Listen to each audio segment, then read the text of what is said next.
Hello બચ્ચા party, કેમ છો? મજામાં ને? હું છું તમારી વાર્તાકાર દેવાંશી જોશી અને બાળ વાર્તાનો ખજાનોમાં તમારી માટે લઈને આવી છું સરસ મજાની એક નવી વાર્તા. તો ચાલો સાંભળીએ આજની વાર્તા. આજની વાર્તાનું નામ છે ને થોડું ડિફરન્ટ છે અને એનો મીનિંગ હું તમને એન્ડમાં કહીશ. વાર્તાનું નામ છે છોગાડા તો છોડે છે પણ સૂંઢાડા ક્યાં છોડે છે. છોગાડા તો છોડે છે પણ સૂંઢાડા ક્યાં છોડે છે. જો કદાચ તમારા મમ્મી પપ્પા આ સાંભળી રહ્યા હશે ને પોડકાસ્ટ, તો એમને કદાચ એમની ગુજરાતીની ટેક્સ્ટ બુક યાદ આવી જશે. આઈ ડોન્ટ રિમેમ્બર કે કયા ધોરણમાં, પણ અમારી ગુજરાતીની ચોપડીમાં આ એક વાર્તા હતી અને મને એટલી બધી ગમે કે હું ફરી વાંચ્યા જ કરું.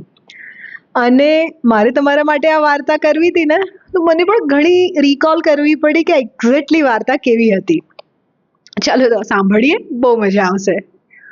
તો એક છે ને સુંદર જંગલ હતું, બહુ જ સરસ જંગલ, અને એમાં એક નાનું સસલું રેબિટ એની વાઈફ સાથે રહેતું હતું. અને એણે જંગલમાં પોતાનું એક નાનું સરસ ઘર બનાવ્યું હતું અને ઘરની બહાર એણે એક સરસ બગીચો કર્યો હતો. એના ઘરની બહાર એક રોડ પસાર થતો હતો જંગલની બાજુમાં, અને ત્યાં એણે સરસ નાના છોડ વાવ્યા હતા. સસલું તો રોજ સવારે વહેલા ઉઠે, છોડને પાણી આપે, એની આજુબાજુ માટી સરખી કરે અને પ્રેમથી કહે, વાહ, થોડા દિવસમાં તો આપણો બગીચો એકદમ લીલોછમ થઈ જશે, એકદમ ગ્રીનરીથી ભરાઈ જશે. અને રોજ સસલો તો છે ને એના બગીચાની કેર કર્યા કરે. પણ આ સસલાની ખુશી છે ને બહુ લાંબી ટકી નહીં.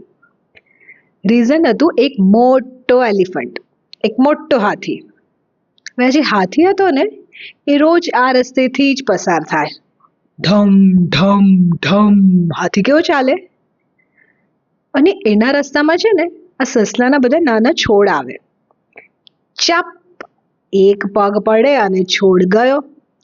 ચપ, ફરી એક બીજો પગ પડે અને વેલ ગઈ. ચપ, ફરી એક પગ પડે અને બીજો છોડ ગયો. આમ હાથી ચાલતો જાય ને ચપ ચપ ચપ સસલાના બધા છોડ કચડાતા જાય. અને હાથીને તો ખબર પણ ના પડે કે નીચે એવું કશું કચડાઈ રહ્યું છે. હવે સસલાએ આ જોયું અને એને તો માથું પકડી લીધું કે અરે રે રે, આ શું થઈ રહ્યું છે. એણે એક દિવસ જઈને હાથીને કહ્યું, જો હાથીભાઈ, જરા સાચવીને ચાલો, આ બધા છોડ છે મારા, તમે કેવા ચાલો છો, મારા બધા છોડ કચડાઈ જાય છે, બધા સ્ટેમ્પેડ થઈ જાય છે, અહીંયા બધા સ્ટેમ્પ થઈ જાય છે. હાથીએ પાછળ ફરીને જોયું અને બોલ્યો, અરે સસલા, હું શું કરું, હું તો હાથી છું, મારા પગ તો એકદમ મોટા છે. હવે હું ટ્રાય કરીશ, પણ એવી કોઈ ગેરંટી નહીં કે હું તારા છોડ પર પગ ના મૂકું. અને એવું કહીને હાથી તો મદમસ્ત થઈને ચાલવા લાગ્યો. ઢમ ઢમ ઢમ ચપ, ફરીથી બે છોડ ગયા. હવે તો સસલાને બહુ જ ગુસ્સો આવ્યો. એણે નક્કી કર્યું હતું કે હું હવે આ હાથીને નહીં છોડું. એણે આખી રાત બેસીને આઈડિયા વિચાર્યો કે હું કાલે કરું શું. તો એને એક આઈડિયા આવ્યો કે છે ને, કાલે હું એક એવો આઈડિયા કરીશ ને કે આ હાથીને ખબર પડશે. તો એણે તો બીજે દિવસે છે ને સવારે વહેલો ઉઠી ગયો, હાથીના આવવાના ટાઈમ પહેલા, અને એક બહુ જ મોટું દોરડું લીધું. એની પત્નીએ પૂછ્યું, તમે આ શું કરો છો? તો કહે છે, તું જોયા કર આજે હું શું કરું છું. એણે તો બહુ જ મોટો દોરડો લીધો અને દોરડાનો એક છેડો પોતાના એક પગ સાથે બાંધી દીધો.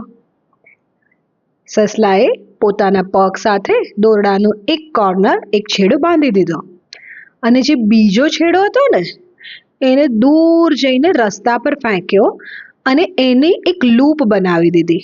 લૂપ એટલે કે ગાળિયો બનાવી દીધો રાઉન્ડ, અને રોડ પર મૂકી દીધો કે જેવો હાથી ચાલતો ચાલતો આવે ને, એનો પગ એમાં ફસાઈ જાય અને એ ગાળિયો ફિટ થઈ જાય અને હાથી એમાં ભરાઈ જાય, એનો પગ એમાં ભરાઈ જાય. હવે છે ને સસલું તો ઝાડની પાછળ છુપાઈ ગયું. એના પગમાં રોપનો એક બાજુનો ભાગ ગાળ્યો બંધાયેલો હતો અને બીજો ગાળ્યો એણે છૂટો રોડ પર નાખ્યો હતો હાથીને ફસાવા. ધમ ધમ ધમ.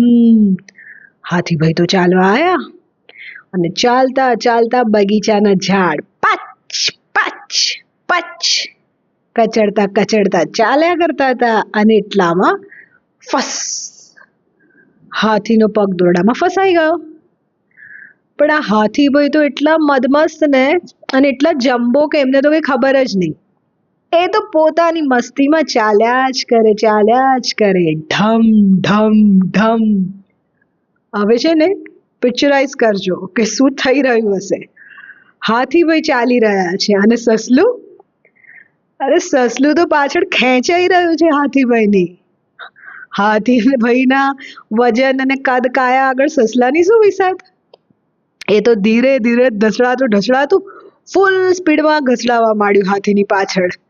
હાથીભાઈ તો ચાલતા જ જાય અને સસલું ઘસડાતું જ જાય, બૂમો પાડે, અરે ધીમે ચાલ ઓ હાથી, હું અહીંયા ઘસડાવું છું, ઓ હાથી ઊભો રે. પણ હાથીભાઈ તો સાંભળે બીજા, એ તો ઢમ ઢમ ઢમ ચાલ્યા જ કરે. દૂરથી સસલાની પત્નીએ આ જોયું. એ સસલી પણ પાછી એકદમ અલગ જ હતી. એણે વિચાર્યું કે અરે આ મારો સસલો તો એટલો બહાદુર છે, હાથીને છોડતો જ નથી.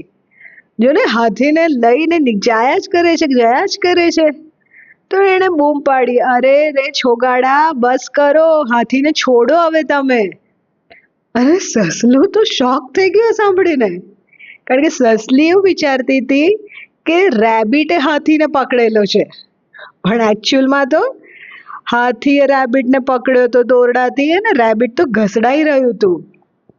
સસલી તો બૂમો પાડ્યા જ કરે, અરે છોગાડા, બસ કરો, હાથીને છોડી દો, જવા દો. અને સસલું ધૂળમાં લથડાતું બોલ્યું, અરે છોગાડા તો છોડે છે પણ સૂંઢાડા ક્યાં છોડે છે. એનો મતલબ કે હું તો ભાઈ હાથીને છોડવા તૈયાર છું, પણ આ સૂંઢાડા હાથી મને ક્યાં છોડે છે. અને એની પત્ની તો આ જોઈ રહી અને દોડી સસલાની પાછળ અને દોડતી હાથી પાસે પહોંચીને કહે છે, હાથીભાઈ ઊભા રહો, મારા છોગાડા તમારી પાછળ ભરાઈ ગયા છે. હાથી તો એકદમ સ્ટોપ થયો. એણે પાછળ જોયું તો સસલું તો આખું ધૂળ વાળું થઈ ગયું હતું, વ્હાઈટના બદલે બ્રાઉન કલરનું થઈ ગયું હતું. અને હાથીએ તો દોરડું જોયું અને પગ ઊંચો કર્યો, ફટાક, દોરડું છૂટી ગયું. સસલું તો ધડામ કરીને પાછું પછડાયું. અને હાથીએ સસલાને પૂછ્યું કે તું કરે છે શું, કેમ આવી રીતે આવે છે. ત્યારે સસલાએ કરીને કીધું, અરે હાથીભાઈ, તમે રોજ મારા છોડ દબાઈ દો છો, એટલે તમને પાઠ શીખવાડવા માટે મેં આવું કર્યું હતું, પણ આમાં તો હું જ ભરાઈ ગયો. હાથીભાઈને છે ને એમની ભૂલ સમજાઈ અને એમણે કીધું, મને માફ કરજે સસલા, મને ખબર જ ના પડી કે મેં આટલી મોટી ભૂલ કરી છે. આજથી હું આ રસ્તા પરથી ચાલીને તારા છોડને નુકસાન નહીં કરું. હું બહુ જ ધ્યાન રાખીને રસ્તાના બીજી બાજુના છેડા પર ચાલીશ. સસલું તો હસીને બોલ્યું અને કીધું કે સારું, બરાબર, થેન્ક યુ, પણ એક વાત યાદ રાખજો. હાથીએ પૂછ્યું, શું? તો સસલું બોલ્યું, ફરી વાર મને જો આવી રીતે ફરવા લઈને નીકળો ને તો પહેલા પૂછજો કે મારે એવું આવું છે કે નહીં. અને બધા જ હસી પડ્યા. તમને મજા આવી આ વાર્તા સાંભળવાની? છોગાડા તો છોડે છે પણ સૂંઢાડા ક્યાં છોડે છે, એનો મતલબ ખબર પડી? મને આઈડિયા નથી કે આ વાર્તા તમારા પેરેન્ટ્સને કે કોને યાદ હશે, પણ મને આ વાર્તા બહુ જ ગમતી હતી અને એટલે મેં શેર કરી મારા બાળ મિત્રો સાથે. તો એક નવી વાર્તા સાથે ફરીથી મળીશું. ત્યાં સુધી આવજો.